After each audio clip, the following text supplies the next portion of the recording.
मुल्क भर में यौम दिफा भरपूर मिली जोश व जज्बे से मनाया जा रहा है। मज़ार-ए-कायद पर गार्ड्स की तब्दीली की पुरवकार तकरीब। पाक फिजाइया के दस्ते ने गार्ड्स के फराइज संभाल लिए। मेहमान खुसूसी PAF अकेडमी असगर खान के air officer commanding air vice marshal Qaiser Janjua ने मज़ार पर फूल चढ़ाए और फातिहा खानी की। पाक फिजाइया के दस्ते में 5 खवातीन कैडेट्स भी शामिल हैं। लाहौर में मज़ार इकबाल पर भी तकरीब। जंग सितंबर के गाजियों को सलाम और शुहदा को खिराज अकीदत पेश।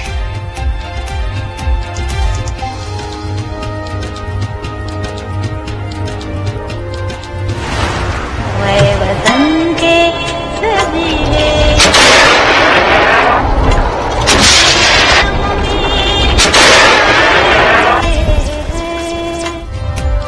6 सितंबर 1965 एक अजीम दिन जब वतन अजीज के दिफा के लिए गाजियों और शहीदों ने जुर्रत और बहादुरी की लाजवाल दास्तान रकम की।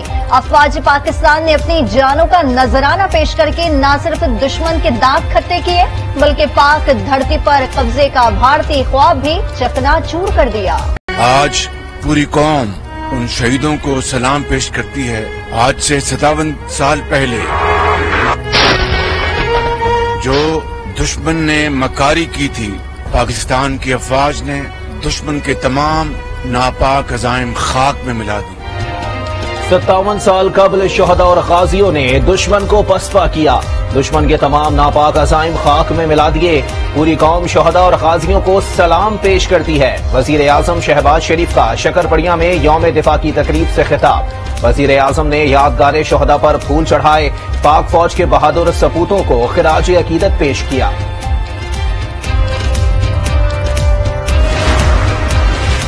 शिमाली वजीरिस्तान के इलाके बोया में सिक्योरिटी फोर्सेस का सर्च ऑपरेशन। दहशतगर्दों से फायरिंग के तबादले में 5 जवान शहीद हो गए। शहदा में कैप्टन अब्दुल वली, नायब सूबेदार नवाज, हवलदार गुलाम अली, लांस नाइक इलियास और सिपाही जफरुल्लाह शामिल। 4 दहशतगर्दों को भी हलाक कर दिया गया।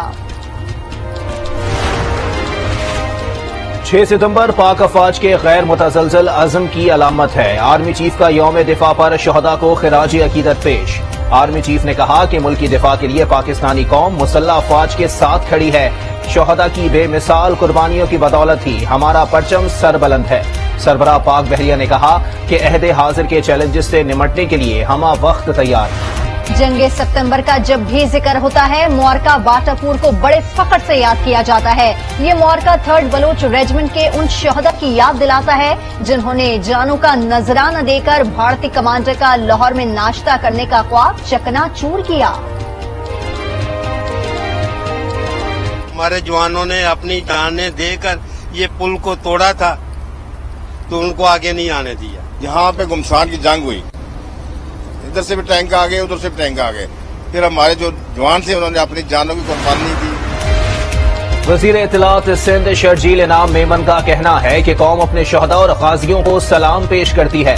खुसूसी पैगाम में शर्जील इनाम मेमन ने कहा कि जवानों ने कुर्बानियां देकर दुश्मन के अज़ाइम खाक में मिला दिए। हमें अफवाज पाकिस्तान पर फख्र है। जंग व अमन में फौज का मिसाली किरदार रहा है। दिफाए वतन के लिए अपनी कीमती जानें निछावर करने वाले शहदा हमारा फख्र हैं। 1965 की जंग मुल्क के दिफाई तारीख का एक शानदार बाब है। वज़ीर आला पंजाब परवेज इलाही का पैगाम। कहा फौज ने हर महाज पर बहादुरी की शानदार मिसालें कायम की। साबिक सदर आसिफ जरदारी ने कहा शहदा और गाजियों ने जान हथेली पर रखकर वतन अजीज की हिफाजत की। भारत ने पाकिस्तान के कयाम को अव्वल दिन से ही कबूल नहीं किया। पाकिस्तान को 2 लख्त करने में बांग्लादेशी वजीर आजम ने भी भारतीय किरदार को तस्लीम किया। हसीना वाजिद ने भारतीय सदारती महल में तकरीब में शिरकत की और कहा कि उन्हें भारत आकर हमेशा बहुत खुशी होती है। बलोचिस्तान से सैलाबी रैलों की आमद जारी। मंछर झील में अब तक 2 कट लगाए जा चुके हैं। सेहवन शहर और भान सईदाबाद के लिए खतरा। जोही और मेहड़ के रिंग बंदों पर पानी का दबाव अब भी बरकरार। सैलाबी रैले कोटरी बैराज पहुंचना शुरू। बैराज पर ऊंचे दर्जे का सैलाब है।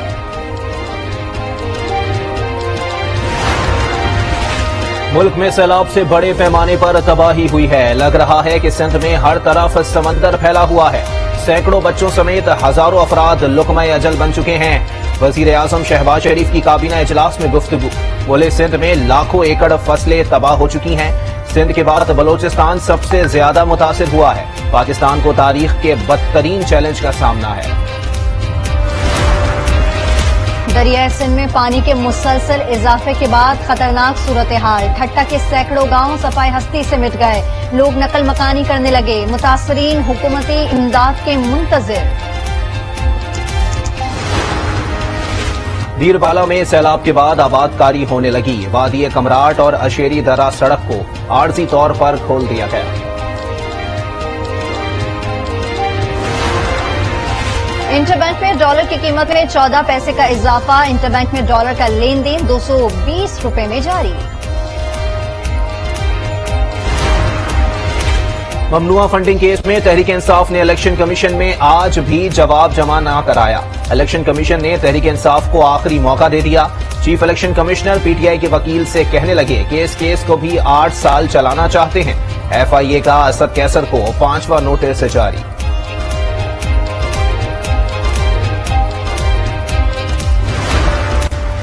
फवाद चौधरी के खिलाफ तौहीन अदालत की दरखास्त नाकाबिल समाअत करार। इस्लामाबाद हाई कोर्ट के जस्टिस बाबर सत्तार ने दरखास्त खारिज कर दी। रिमार्क्स दिए कि सियासी बयानात में फैसलों पर तनकीद से तौहीन अदालत नहीं होती। ऐसे बयानात पर कार्रवाइयां करेंगे तो कोई और काम नहीं रहेगा।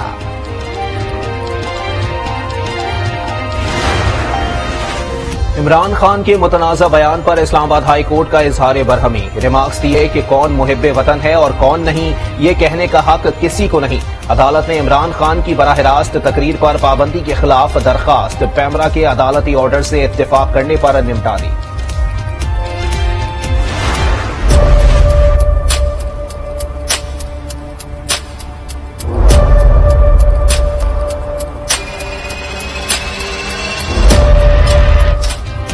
इमरान खान ने तौहीन आमेज और गैर जरूरी बयान दिया। आर्मी चीफ की तैनाती को मुतनाज़ा बनाना मुल्की मफाद में नहीं। पाक फौज की सीनियर क़यादत को मुतनाज़ा बनाने की कोशिश अफसोसनाक है। इमरान खान के बयान पर पाक फौज में शदीद गम गुस्सा है। ISPR का रद्द अमल। कहा, पाक फौज आइन की बालादस्ती के अज़्म पर कायम है और कौम की हिफाजत के लिए हर रोज जाने कुर्बान कर रही है। पाकिस्तान तहरीक इंसाफ आज पेशावर में पावर शो करेगी। प्लॉट इमडस अस्पताल में जलसे की तैयारियां जारी।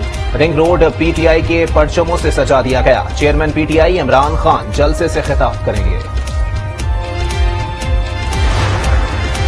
IMF मुआहदे के बाद तवक्को थी कि रुपए की कदर मुस्तहकम होगी। यहाँ गंगा उल्टी बह रही है। मार्केट काबू में है, न रुपए की कदर। फवाद चौधरी ने ट्वीट पर तनकीद कर दी। लिखा, आटा, दाल और सब्जियों की कीमतों में इजाफा हो रहा है। हुकूमत पीटीआई के खिलाफ कार्रवाइयों से मसरूफ है।